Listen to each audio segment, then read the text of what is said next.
Bismillahirrahmanirrahim. Assalamualaikum warahmatullahi wabarakatuh. Jumpa kembali dengan saya Pak Puji di channel Goresan Bahasa. Anak-anakku di seluruh penjuru tanah air, khususnya kelas 8. Kali ini kita akan belajar tentang teks berita. Yang dipelajari pada teks berita ini terutama KD 3.1 dan 4.1, yaitu pengetahuan dan keterampilan. Namun sebelum kita lanjutkan anak-anak, marilah kita berdoa, marilah kita memohon kepada Allah, mudah-mudahan pertemuan kali ini mendapat rahmat dan ridho dari Allah Subhanahu wa taala, dan tetap menjaga kesehatan. Semoga kita diberikan kesehatan, sehat walafiat, kuat, dan tetap semangat. Berdoa dimulai.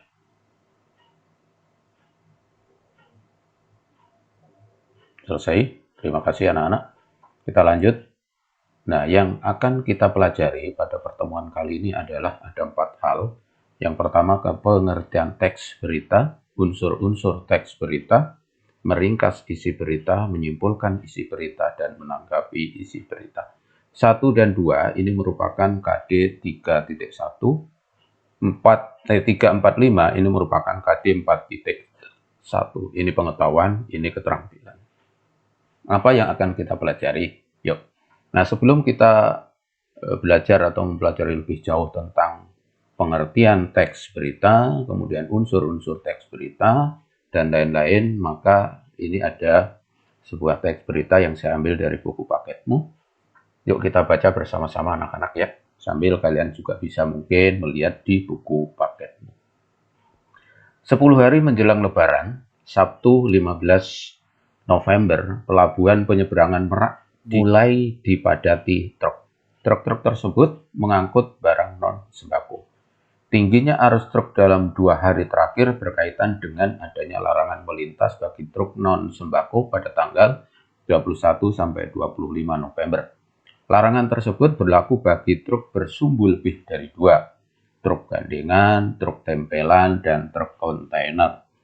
Penumpukan truk bersumbu 2 tersebut seperti di Pelabuhan Merak menyebabkan antrian truk sekitar 100 meter dari pintu masuk kapal.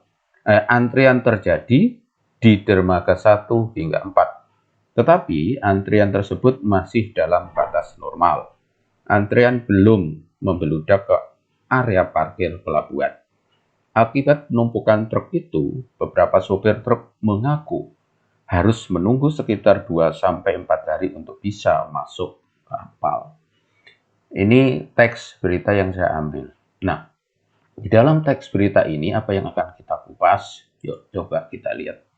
Nah, tadi kan kita sudah membaca bersama-sama, anak-anak juga membaca, maka sekarang kewajiban kalian untuk menjawab.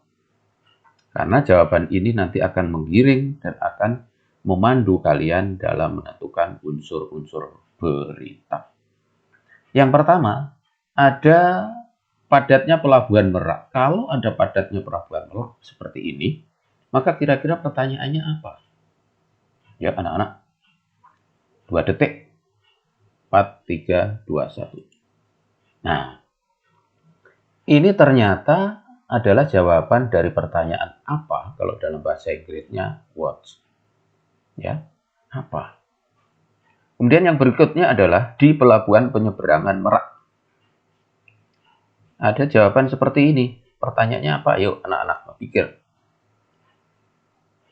4, 3, 2, 1. Di mana? Where dalam bahasa Inggrisnya. Jadi apa, di mana, gitu ya, di Pelabuhan Penyeberangan Merak.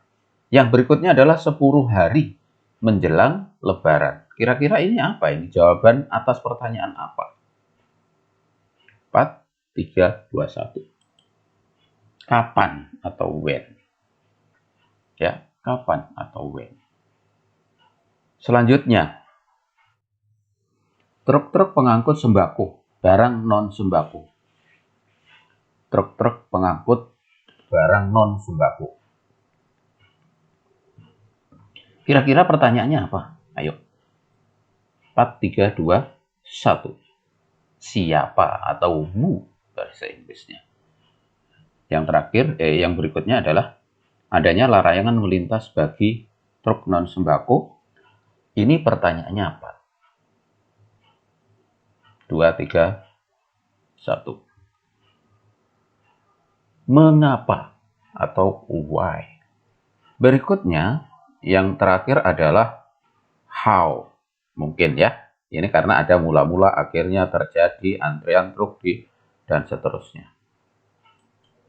Nah, bagaimana atau how? Bagaimana atau how inilah yang nanti akan menggambarkan, menceritakan dari A sampai akhir potretnya seperti itu. Ini yang menjadi kunci. Selanjutnya lebih jelasnya, nah ini dia. Unsur-unsur berita tadi kan apa, di mana, ya, di mana peristiwa itu terjadi, K, kapan, si, siapa, M, mengapa, dan bagaimana. Ya. Jadi kalau disimpulkan adalah adik Simba. Ya, jadi kalau disimpulkan adalah adik Simba.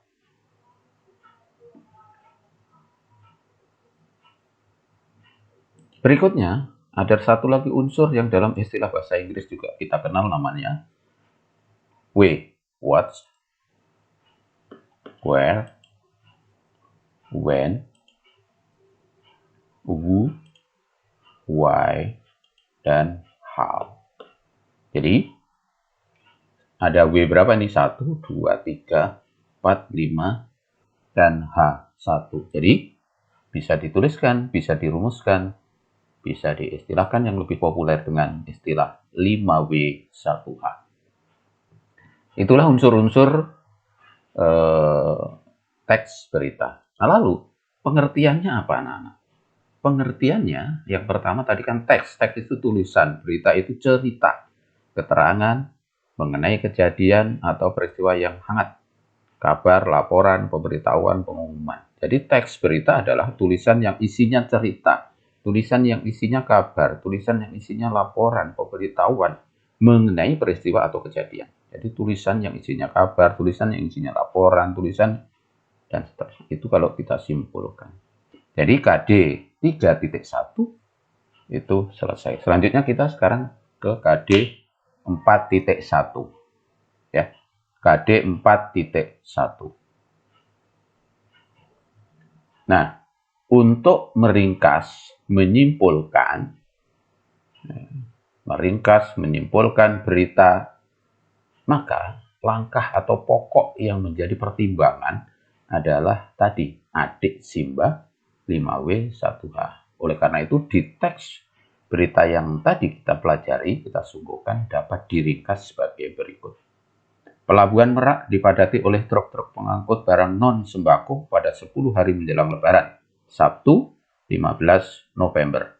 Kondisi tersebut disebabkan oleh adanya larangan melintas bagi truk-truk non-sembako pada tanggal 21 sampai 25 November. Nih ringkasan. Inti ringkasan ya ini dari sini.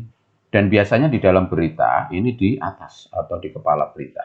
Nanti akan lebih detailnya akan dipelajari saat kita sampai ke struktur berita.